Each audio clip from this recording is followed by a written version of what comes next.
Alright, greetings Penatians, and welcome to the version 264 event breakdown video. And before we actually get into it, please remember that any and all information that I will be covering in this video may or may not have changed as of the release of this video and or pre or post release of the actual official patch on the live servers. So always remember to check the official website like we are right now, or be sure to check actually the patch notes as well, because those are going to be where the major updates are going to be, because if I literally scroll up, yeah, they've already updated this the day of, so be sure to always hit refresh and just check things as appropriate by doing Control F and just the date that is implicated on the top. Yeah, or just look for where they updated is probably going to be your best bet. Other than that, before we actually get too into it, I'm going to at least preface the fact that this is only going to be the event stuff as usual, and there's going to be some stuff on the patch notes that are going to be double dipped. Like for example, some of these are already there except for the new stuff. Obviously we'll be only covering the new stuff. So actually the only other thing I would like to cover that isn't part of the event is technically an event but nothing too critical, is for the first adversary boss called Undying Presence. This doesn't start until the part 3 of this patch, which is going to be on January 15th. So if anyone's interested in that, go look at it real quick. It's essentially the same as every single new boss release, every easy, normal, hard, and extreme difficulty. If anyone actually does that, please send me footage. I would love to see that. But it's pretty much complete those difficulties of bosses, and you'll be able to receive specific rewards for those thresholds. But to get us started, we have firstly off, that makes no sense. First off, we have Ride or Die. I'll be looking over to the right every so often to check my notes for anything of importance that I need to highlight. Essentially, this is the same as the previous Ride or Dies for Season 1 and 2, except for the fact that compared to Season 1, yeah, only Season 1, there is one less boss, and for like with Season 2, we have Extreme Mode. Only easy, normal, and hard mode can be done in a practice mode, while Code X will not have the ability to do so. And for Code X specifically, it's pretty much the same as hard, to my knowledge, although the bosses may or may be slightly harder or easier. But you are only able to use your weapon, your secondary, and your emblem for this fight. Yeah, I don't know why they don't automatically make this a disabled feature, because I'm going to be wearing my items and it's going to be a little bit difficult. But to not cover my own stuff, I'll be covering the actual event stuff. It's pretty much the same default UI, general sense. You increase the amount of challenges you want to do, upwards of 15. The more challenges you do, and the less lives that you lose, and the higher difficulty that you do these challenges in, and these boss fights, the more points you will receive. Currently, we have no actual information of what the upwards limit of the Kazakh fragments, which are these right here, are going to be, but if we're going to assume they're like the previous event, we will be required to go, it was either 700,000 or 750,000 to not only get the highest ranked box, you only need 500,000, but the maximum amount of Kazakh fragments is higher than that, so we'll have to figure out what that one is. I'll probably update it in either an update video, my Twitter, or in the comments of this video. But to go further from there, the only other difference is pretty much nothing of interest except for the rewards, I would suppose. Yeah, there's gonna be some stuff. Where's that one I wanted to highlight? Where is that thing? Yeah, oh wait, not that one. Where is it? Maybe it's all the way at the bottom. Oh yeah, the Inspector's Grindstone. One of the big reward differences is going to be Inspector Grindstones. Like with regular Grindstones for event rings, you could get level 5 and level 6 rings. Although, until we actually see the in-game description, I'm going to assume, based off of its actual appearance, is going to be the level 4 to 5 increase item. So we're going to see what that's going to be like. Once again, the Chains of Resentment totem is back. They got rid of the temporary badge because we are hearing all of your feedback, and we are going to be making the necessary changes and totally not lying out of our teeth. Yeah. But with the Grindstones, you'll be able to get these rings. It's going to be specific ones. You got Weapon Jump, Continuous, and Roar. Yeah. The Grindstone, oh, so it actually says right here, you can actually level up the rings upwards to level 6. So gonna be able to get level 6 rings and get a little bit of taste of it before it gets removed in April 15th, so that's gonna be fun. That's gonna be fun. At least on the plus side, they gave us an ample amount of time to actually get these, because if you look at the bottom left corner of the screen, it's gonna, the actual Ride or Die event goes away in February on the 3rd, and these last until April 15th, so that's kind of nice of them. And the best part is, these are choose which one you need, and you do not have the RNG for them, and this is for the first week's participation reward, so if memory serves me well enough, all you have to do is get all 5 bosses done, or run out of 20 lives, to complete this, and you can get that. The only other thing that's different in the rewards is the Ride or Die Legion block is merely the shape. The stats are still exactly the same, it's just that the shape is different. Alright, for the next part, and it's one thing that I'm actually really looking forward to, more than Ride or Die. Ride or Die next and just delete the stupid event. It sucks. Is the home content. Although this only lasts barely 2 weeks, or exactly 2 weeks, regardless, I am glad this is back. If you're looking at the patch notes and you want to read this jumbled amount of information compared to from the last time we got this, and you already have the stuff unlocked, all you gotta do is look for the new stuff, which is pretty much just a toy train, and I think... Oh, we already scrolled past it? Oh, no. And... Oh, they just put it twice, but yeah. But pretty much the same exact thing, but if I remember correctly, if we...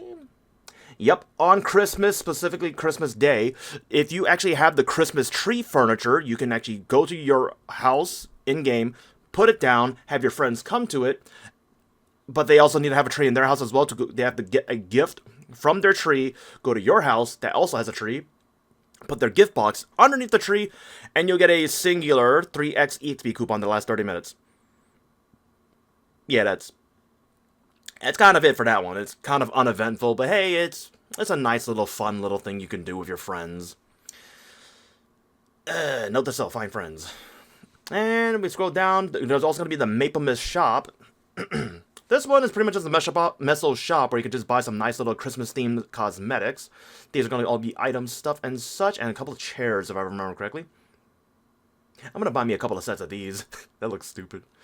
Oh, the heart thing!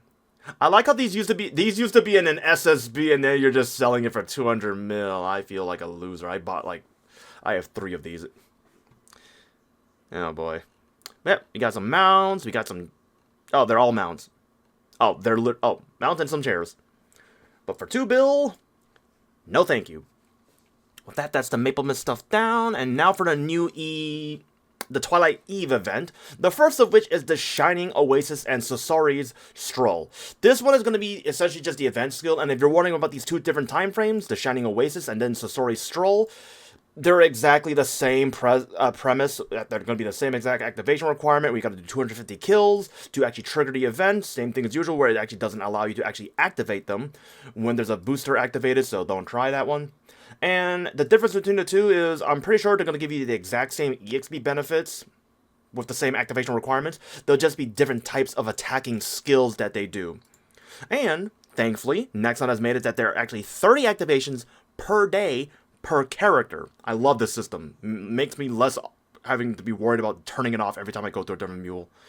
The next new part of the event is Evernian Trade King. This one... I don't know why they brought this back. If you remember from the previous event where we had to level up an octopus to, you know, either get Soul Urta Energy, Soul Urta Fragments, or Advanced EXP Vouchers, this is pretty much the exact same thing. And if we scroll down, same reward thresholds.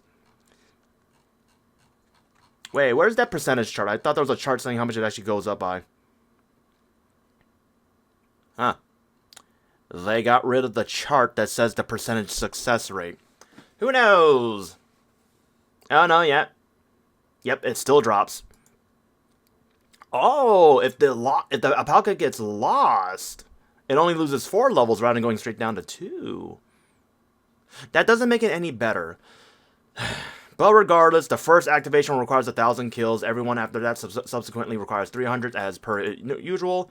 Oh, just a little bit of a sidebar. If anyone has a little bit of an OCD, ADHD, or any other mental, faculty that requires you to, make someone like me make an automated color-coded chart that actually tracks it. For example, this is how color-coded it is.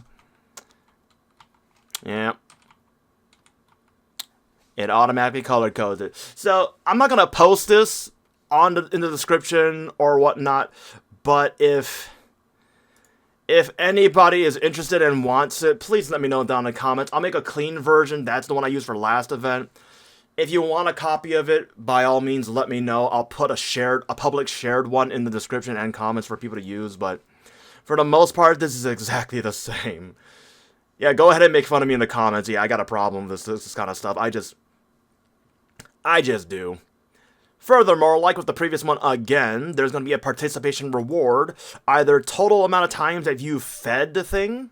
Oh, it's not feeding it. It's this time it's depart? I'm just going to keep calling it the feeding. So we got the feeding, and then either the amount of rewards you've claimed. So even if you, like, got really lucky and all 3 of the ones that you've done got to level 9 in, like, less than 5, you can still get the other requirement. Oh, yes, speaking of which, and in case anyone's confused, you can get all 3 of these. You just have to level them one by one by one by one. You can't do all 3 of them at once. It'd be a little bit less hectic if you did all 3 at once. But that's pretty much it. We got a bunch of mounts, and I actually kind of like this. I like stupid stuff like that. That looks nice. And then, if I remember correctly, this is the last brand new part of the Twilight Eves event, which is the Evernia Bloom. And according to my notes, yep, this is one of the events that doesn't start on day 1 of this patch. So this one's going to start next month on the 21st. It is essentially just going to be a 50,000 kills per week check-in mission, where it's going to be broken up into 5,000s. So you got to do this 10 times. The rewards that you see in this blooming progress bar, these are the ones that you can obtain by doing the 50,000 kills per week. So, you get 2 coupons, 1, I believe that's a mag pot, 2,000 advance vouchers, a fragment coupon, and an eternal gilded clockwork. So yeah, we're getting this thing out of pity now. I didn't get a single one the entire event, and I was farming decently a lot of times. Yeah, I get this out of pity. I'll take it though. But yeah, 50,000 kills, broken up to 10s. This is going to be per week, and as you can see, it starts on January 21st and ends on February 3rd, so we only get to do this twice, so you only get 2 of these big boys. So try and plan to use these along a useful sunny Sunday. I haven't actually checked if there is one yet, because I'm busy working on this video. But the only other thing I'd like to cover about the fact is you can get a total of 10 done per week, which means you'll be able to collect a total... Wait a second, either I'm stupid, which is a very big positive that it is, 2 weeks for the event. Oh, wait. Oh, you can bloom 10 flowers per day. Okay, so you can do... Okay, got it. So you can bloom 10 flowers per day, which you could get a total of 100 throughout the entire event. We'll get you the chair, some VIP boosters, and I believe that's a background for your character info. Let's scroll down. Doubly check. Where are you? Oh, yeah. Ooh! That looks kind of nice. Let's see. No, backgrounds do not transfer during world leave if the coupon's already been used. If you use this background coupon and want to move it to another world, speak to mover and Oh my god! Nexon actually did a big brain thing and actually allowed us to, like, unscrew ourselves without having to contact them. Got it. Okay, Nexon, I see you. Alright. Okay, waking up the... Oh, wait, this is... Oh, that's old. Okay, so yeah, we're done with the old and new ones for Twilight Eve. Next segment is going to be... Well, it's not really an event, but something I just like to highlight. Challenger World Leap, the first time period, has been announced. And the first one is from December 17th upwards to February 3rd. Wow, that is a big threshold. Okay, I ain't complaining. So, if anyone's actually done in Challenger World and want to move their character over to the other region, by all means, it's available now. I'm going to keep my character in Challenger World. I do like my double dipping of Event EXP. Yeah, Event EXP is nice. Daily EXP is nice. I like that stuff, so we're just going to get... Just remember, if you're having issues transferring your character, make sure you have none of these items in your inventory. You got to throw them away, so... No cheekily keeping your Challenger World roar.